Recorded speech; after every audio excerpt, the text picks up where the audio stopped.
কি রে খোকন, তোর সোয়েটার কোথায়? স্কুলে ফেলে এসেছিস নাকি? না মা, স্কুলে ফেলিনি।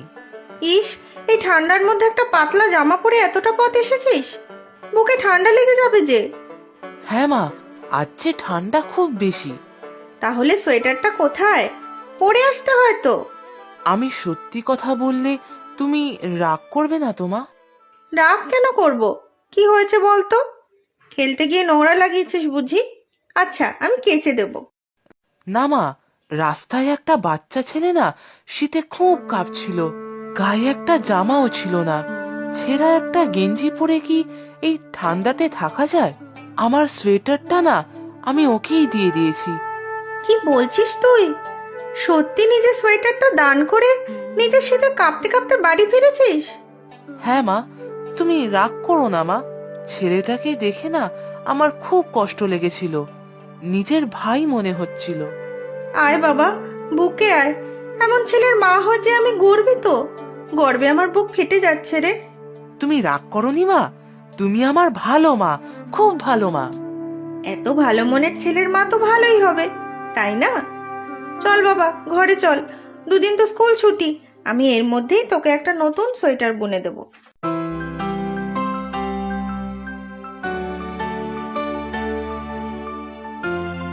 এই সাত সকালে কুয়োতলায় কাপড় কাচতে বসেছো? কি ঠান্ডা এবারে, হাত পা জমে যাবে কিন্তু। ও মা, ঠান্ডার সময় ঠান্ডা থাকবে না তো গরম থাকবে? আর আমার কাপড় কাচাও শেষ, মেলে দিয়েই আসছি। তুমি রোদে একটু বসো, আমি চা জল খাবার দিচ্ছি।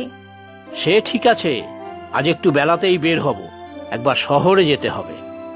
শহরে যাবে? সে ভালোই হলো। উল কিনে এনো তো, ছেলেটার জন্য একটা সোয়েটার বুনতে হবে, স্কুলের জন্য। খোকনের সোয়েটার লাগবে?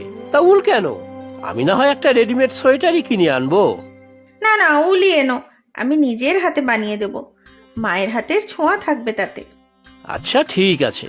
ছেলেটা দেখতে দেখতে কেমন বড় হয়ে গেল, তাই না? হ্যাঁ, এখনই প্রায় আমার মাথায় মাথায়। মনটাও খুব ভালো হয়েছে ছেলেটা। সে আর হবে না? ছেলে কার তা দেখতে হবে তো। আমি কি আর মানুষ খারাপ? আচ্ছা, আর আমার বুঝি ছেলে না? আরে তোমারই তো ছেলে, তোমার মনও ভালো, তাই ছেলেটা এত ভালো হয়েছে।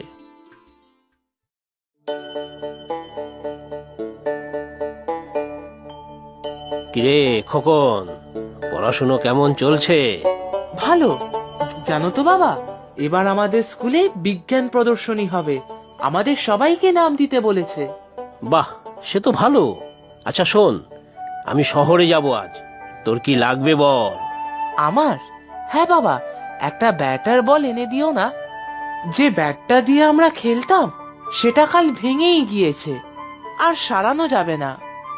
আচ্ছা ঠিক আছে, তুই মন দিয়ে পড়াশুনো করিস বাবা, বড় হয়ে ভালো কিছু একটা করতে হবে তো, না হলে আমার মতো ছোট এক দোকান চালিয়েই জীবন কাটাতে হবে। আমি বড় হয়ে কি হলে ভালো হয় বলো তো বাবা?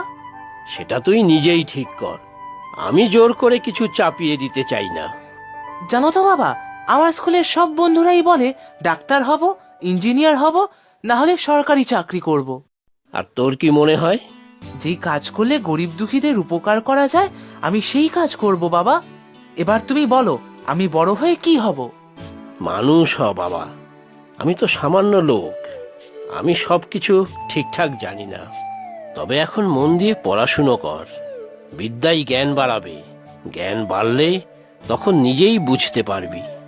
আমি শুধু চাই তুই মানুষের মতো মানুষ হয়ে ওঠ। বাবার ছেলে মিলে কি গোপন পরামর্শ চলছে শুনি? এই নে খোকন, খাবার। সে তুমিও তাই চাও সে আমি জানি। আচ্ছা আমি বের হই এখন, দোকান থেকেই শহরে যাব, ফিরতে একটু দেরি হতে পারে। দুপুরের খাওয়াটা নিয়ে যাও, ঘরে থলিতে রাখা আছে। ঠিক আছে। আর খোকন, আমি ব্যাট বল নিয়ে আসবো, একটু দেরি হতে পারে। আমি ঘুমোবো না, ঠিক দেখো জেগে থাকবো। আচ্ছা আচ্ছা।